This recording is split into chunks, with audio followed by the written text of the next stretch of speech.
žaidėm pagal planą. Kas liečia antro kėlinio pradžią, nežinau, kodėl mes sugriuvom. Krito miliuotai iš tikro, greičiausiai vyrai atsipalaidavo.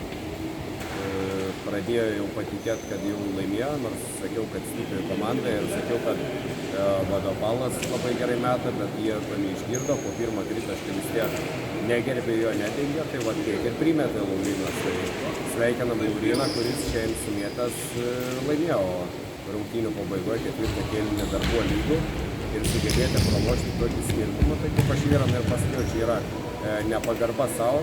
Čia ne varžovas kažką žymiai geriau sužaidė, tiesiog mes grįžom jo tiesiai šviesų ir jeigu su tokiu nusiteikimu toli neisim, nes potencialo turim daug, bet turim ir žaisti pilną jėgą visą laiką, o ne 5 ar 10 minučių. Iš tikrųjų varžovas geras ir tikėjomės labai rimtos kovos ir tikrai su jais visada sunku žaisti. Ir pradėjom sunkiai, atsilikinėjom ir ten 15-2. Bet susijėmėm, įkrito keli metimai ir dar laužiau rungtynės, o po to kažkaip varžovai lygtais ir šiek tiek pasimetė. Mums viskas sukrito, tai iš tikrųjų čia negali nelaimėti, kai taip krenta, tai sveikinu vyrus, ačiū, kas atėjo tą vėlų vakarą ir kitų atsistikimų.